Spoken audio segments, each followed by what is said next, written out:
Good day, everyone. Before we start, let's have our prayer first. Our Father, who art in heaven, hallowed be thy name. Thy kingdom come, thy will be done on earth as it is in heaven. Give us this day our daily bread, and forgive us our trespasses, as we forgive those who trespass against us. And lead us not into temptation, but deliver us from evil. For thine is the kingdom, and the power, and the glory, forever and ever. Amen. This is our classroom rules. For your attendance, kindly comment down below your last name. What have you learned to our previous lesson? Our previous lesson talks about delivering speech in a conference. And now, I will show to you a famous advertisement, the RC Cola and Nescafe. While watching, write down one word that comes to your mind when you see these ads.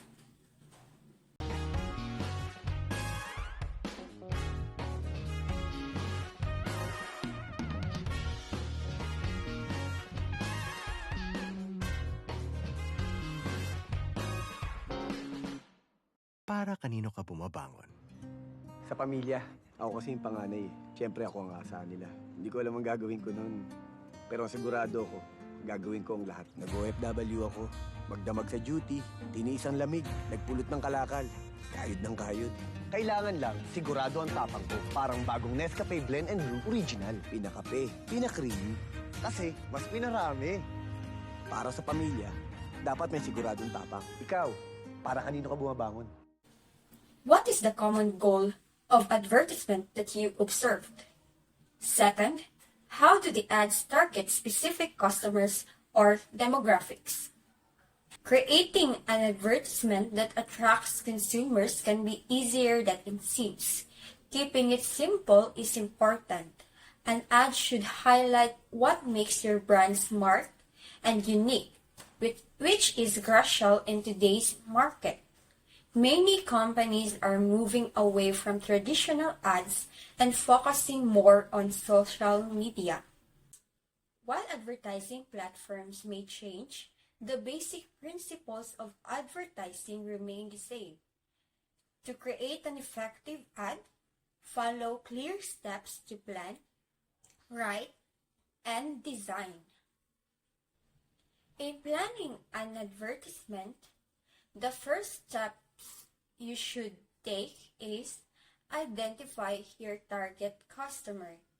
Your business or product may appeal to a broad range of consumers, but for the purposes of advertising, it is usually helpful to think only about a specific subset of this potential audience. A simple ad cannot appeal or target every single person. For example, if you are creating an advertisement for a baby stroller, the audience is more likely going to be a new moms than people who don't even have a baby. Also, if you are creating an advertisement for a graphics cards, your audience probably know enough about computers to realize that they can upgrade their old graphics card. Second, describe your target customer. The more descriptive your team can be here, the more targeted and effective your ad will be. Imagine your target customer in your mind's eye and ask yourself the following questions. The first question is, what approximate age or gender are they? The second, do they live in a major city or a more rural setting? The third question is, what is their income range? Are they wealthy CEOs or college students on a budget? And the last question is, what other products do they use or enjoy? Do they use other products made by your company? And the third step is understand their relationship to your product. Once you've described your target consumers, basic lifestyles, and demographics information, now consider how that person interacts with your specific product. Consider the following. When will they use it? Will they use it immediately or when they need it?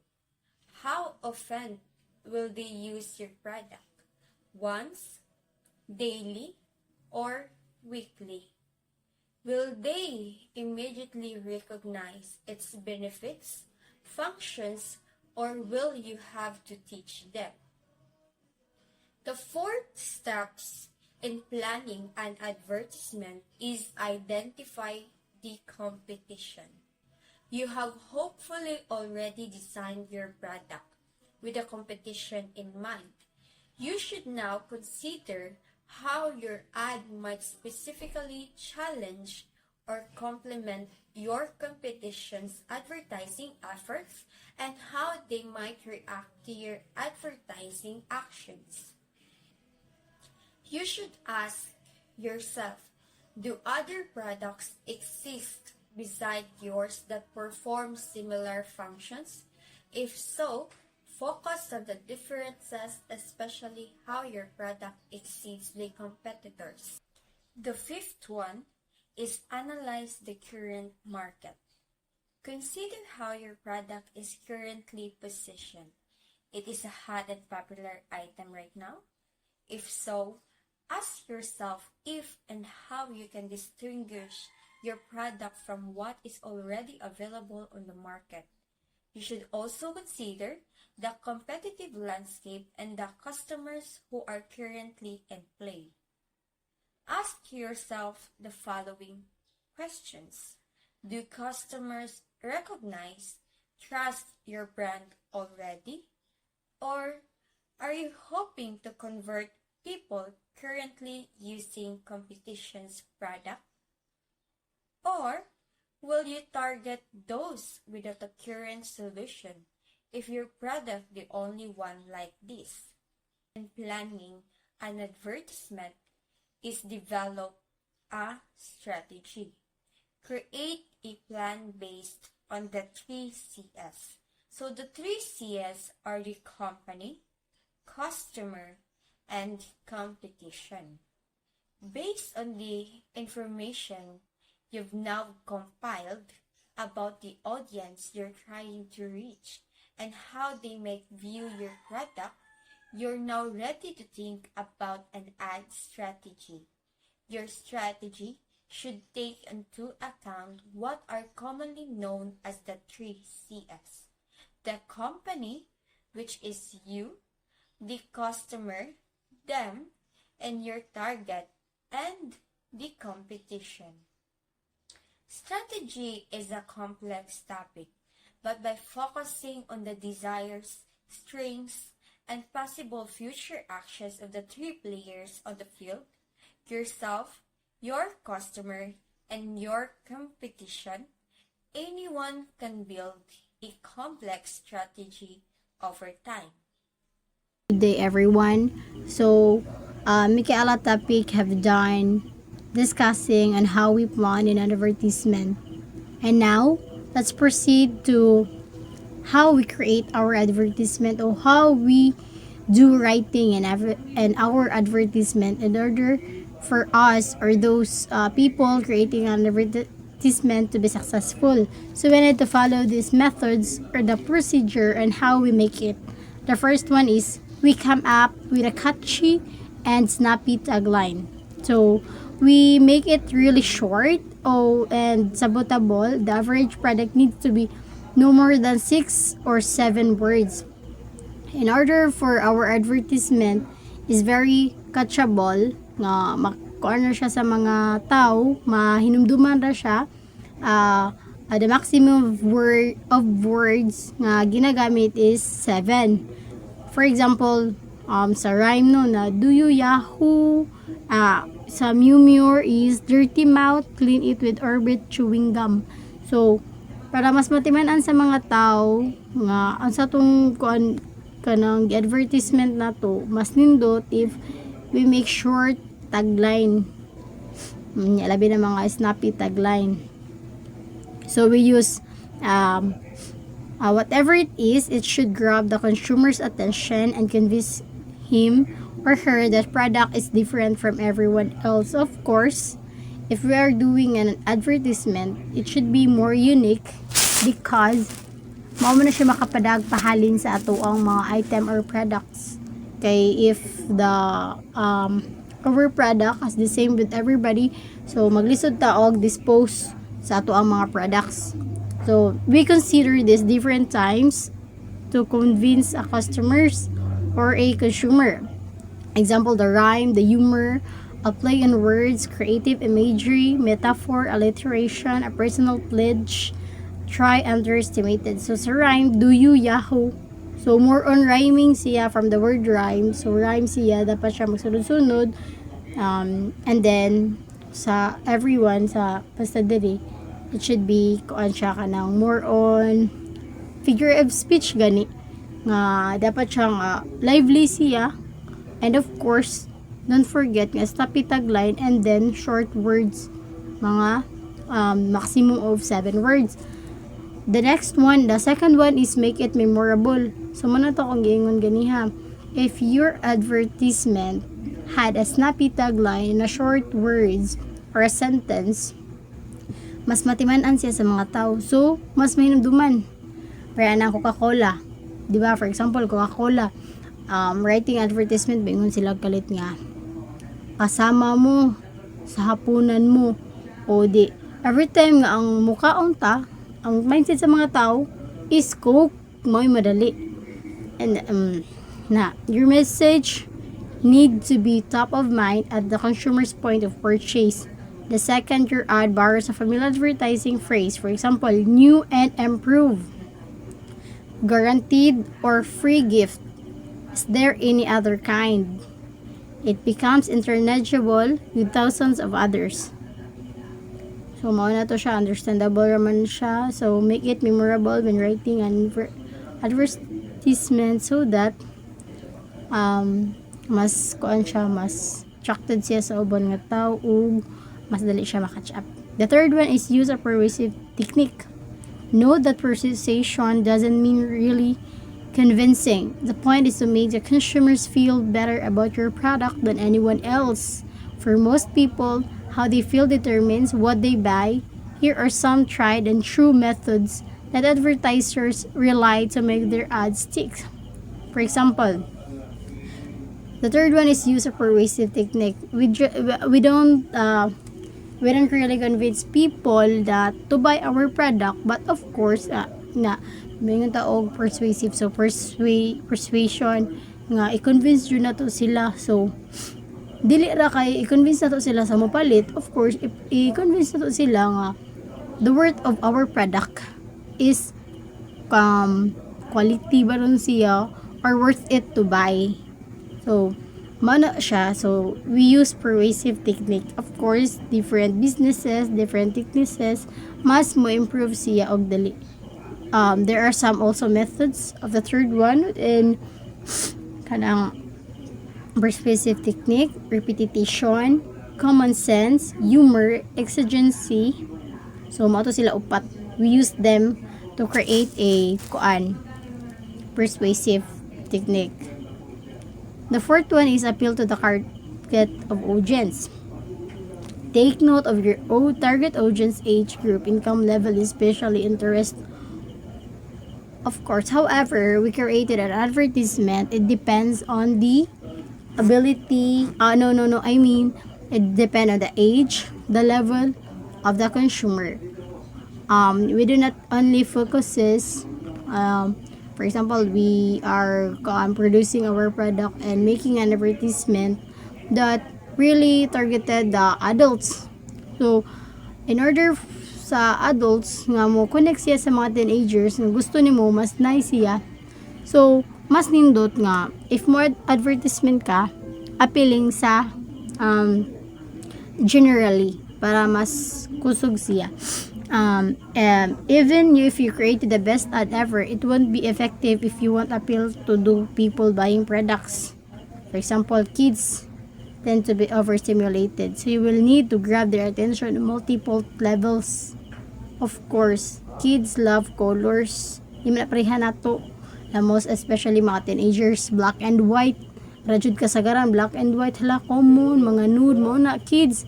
So, if you're doing an advertisement, make it sure that the kids really love it.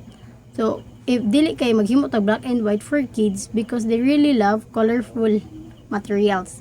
And if, for example, the young adults, o kita, young adults, so, appreciate the humor trend, especially kada mga aesthetic, and then, kanang mga black and white nga color, kanang mga color, kanang mga warmth or kaya color. So, mao na ang ganahan kayo sa mga young adults. And then, the adults will be more discerning and respond to the qualities of skated humor and value. So, they are focusing, the adult, they are focusing sa mga, the quality, the brand, of course, because maybe they have their own work, can afford it, and then they more appreciated if the quality is 100% okay and can be long lasting. The fifth one is this one. The fifth one is find a way to connect the desires of consumer to what you're advertising. Kinahanglan kita nag-advertise ta dili ra siya masayang sa mga butang nga atong ginabuhat. Imong product is skincare. Imong advertisement is gatas, nag-inom ka. Yeah, skincare. Depende if collagen, pero kasagaran sa skincare gana sa physical gani. So dapat sa ilaha pala makita na jud kay mga procedure kabantay ka nang ginabuhat sa mga artista, sa mga vlogger, no? More on kuan sila kanang promoting their product. So sakto ilang mostly ginabuhat kay gipakita nila day 1 up to the not really the end. Gipakita nila ang result sa ka-product. So nasa jay kanang procedure gani mga methods. This can all be good starting points for an advertisement. If we follow this, maybe some of the advertisement will be successful, but it depends on you on how you will create an advertisement. Basta lang mo fit siya sa imong product. Ask yourself the product or event is aspirational so very subtable kung makarelate ba ang mga tao ani or makita ba nila nga effective jud imong ginagamit. Determine whether or not your product is for practical means. So most especially those people are very practical man. And then kitang mga gabuhatan ng advertisement ato ginapakita nila nga buying this product is not a waste of money. The third methods, the fifth one is there an unmet desire or need, any frustration in mind in consumer that will create a market for your particular product? So dili sila dapat magduduha if we make an advertisement. If we make an advertisement, we really make it sure nga achievable siya. The sixth one is make sure all the relevant information is included. Very important, the sixth one. Very, very important, but I not really meant that those others are not important, but this one is very crucial, which is making sure that all information is included. What if ang customer ganahan mangita sa kanang ingredients? Kaya gusto nila how effective is this? How effective this product? Nya wala nila nakita ang ingredients. May sila nga ay piki guro ni ay clone guro ni. Nya when you are making a kanang cake, wala nutrition facts. Wala ka nagpakita kung sa ilang makuha ani nga nga product. So make it sure, especially labi na ang kanang title or tagline sa ato ang product nga atong gi-advertisement, dapat dili jud na nato malimtan. Pantay mo anang every product bisig gamay kayo na mga chichirya or mga skincare, even though nga kanila mga toner nga gagmay kayo, naa dyan na indicated jud nga asa na expired, saan siya pag-amping, iyang brand, saan paggamit, iyang ingredients, iyang procedure, saan paggamit. So we really make it sure na those information, the negative and positive of this product will be included so that the customer will not be hesitate to choose your product. The seventh one is decide where and when you advertise. If you're going to advertise, make it sure that the planning advertisement is achievable. You already achieve it. Because we cannot proceed doing an advertisement of your product if you are not planning. Maybe in 100%, 80% will be fail because you did not plan. And most especially, choose a date that you are not busy.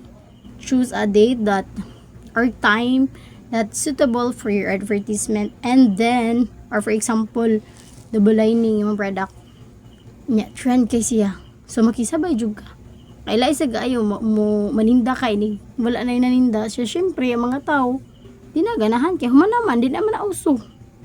So mo to siya ang 7. Designing writing and how we write our advertisement. Designing an advertisement na pud ta.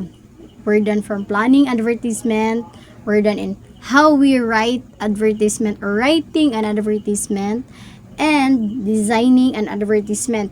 So before we proceed to this designing advertisement, let me refresh you the 7 methods on how you can be success in creating an advertisement. For example, number 1 is come up with a catchy and snappy tagline. Number 2, make it memorable. Number 3, use a persuasive technique. Number 4, appeal to the target audience. Number 5, find a way to connect the desires of consumers to what you're advertising. Number 6, make sure all the relevant information is included. And number 7 is decide where and when you advertise. That's the writing advertisement. And then let me let me introduce you the designing an advertisement. We're done. After we plan, we write. After we write, we design. And there you are. We have 1, 2, 3, 4. We have 4 methods. Some of these methods that we create according to our research, we have these 4 categories of designing an advertisement to be successfully include to the business. Number 1 is choose a memorable image. Ganiha writing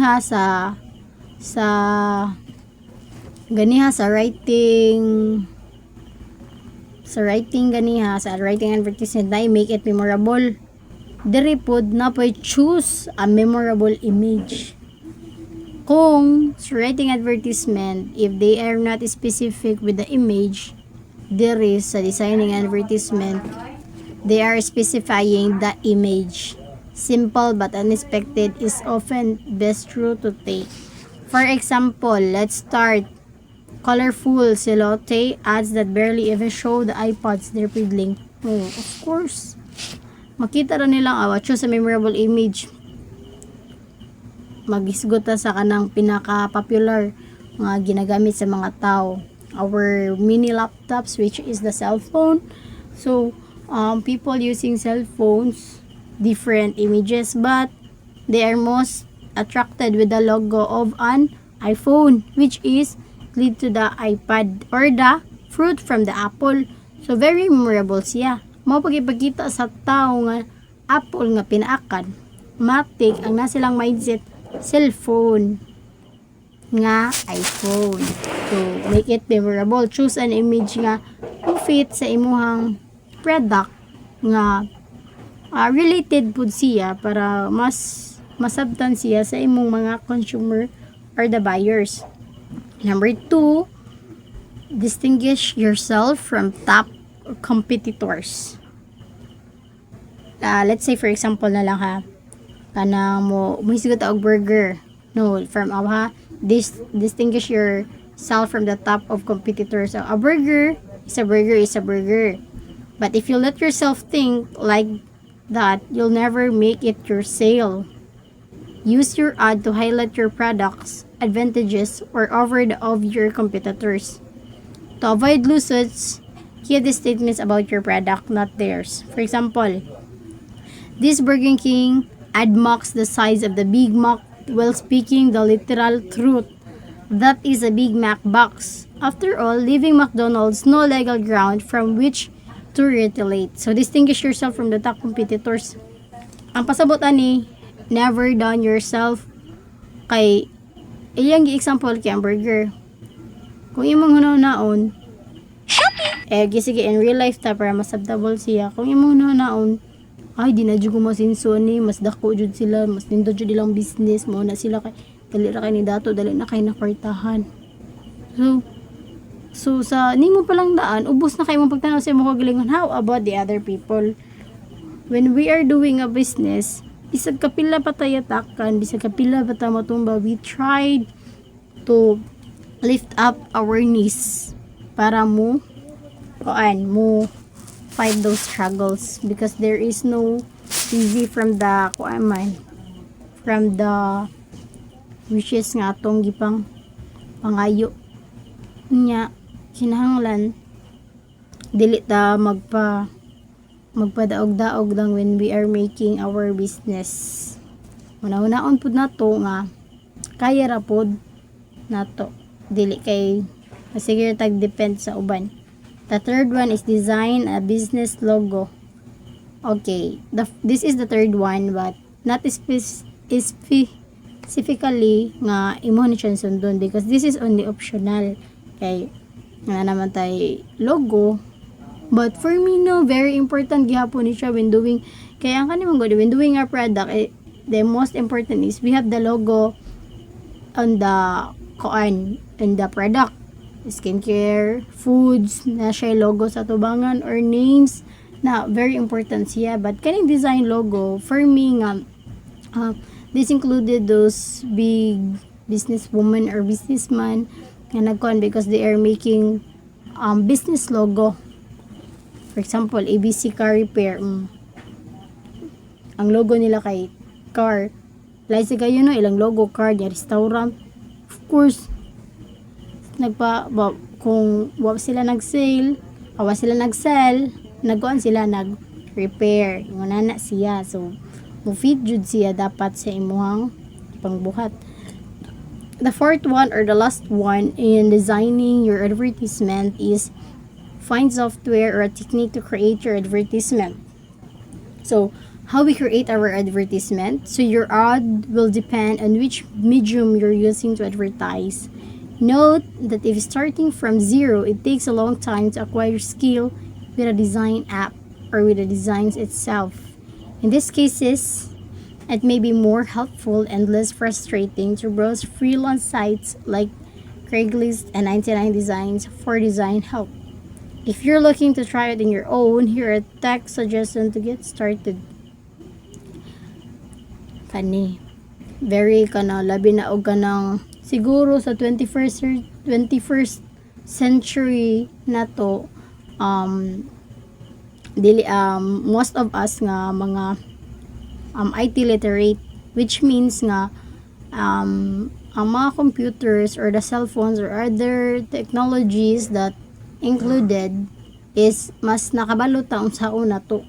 So mangita taog kanang software technique para unsaon na to pagbuhat ang atuang advertisement nga mas unique ug mas nindot siya tan-awon.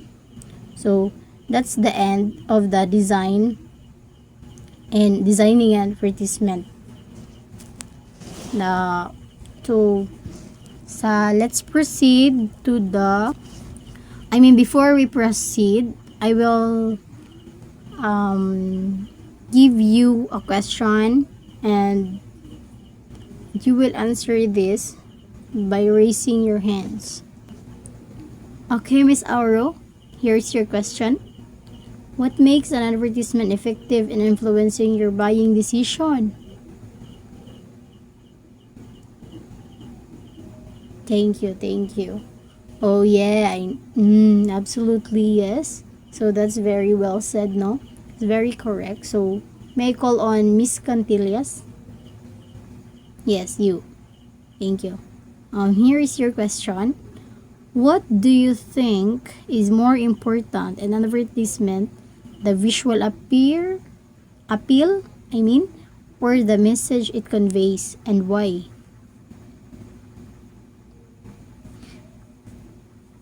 Oh, thank you for that answer. So, kung sa advertisement, no, we don't need to choose from visual and the message convey because according, like what I've said, ganiha, we really need to follow these methods or this procedure in order for us to create successful advertisement. Okay? Okay, if there any question, you can raise your hands right now because if there is no any question, we will proceed to the application. Yes, what is your question? Yes, we really need to study those all, not just familiarize, but to read and understand para mas masabtan na to siya wa kay ba puhon mga negosyante natatanan or kamo saba and ato ang mga products. So better luck if magbasa jud ta daan. Here's your application. Let me read. With the same group that assigned you, I will read the different instructions that will create your advertisement. No? So you will create your advertisement. Identify the target customer. So you will follow this. Describe the customer's demographics in relation with the product. Analyze potential competition. Develop a catchy tagline and visual concept for advertisement. And the instruction is use a sheet of paper of a computer program to design a mock advertisement. Katong mo na to kung gibat ganiha, mao na to siya ang designing in advertisement. So, mo na siya instruction ha. Mo to instruction number 1. Number 2 is prepare a brief 1-minute pitch presenting their advertisement to the class at the end of the session. So, if there are any question or clarification, everyone are freely to ask for me. So, I will give you time to create your application. After that, we create our assessment. Thank you.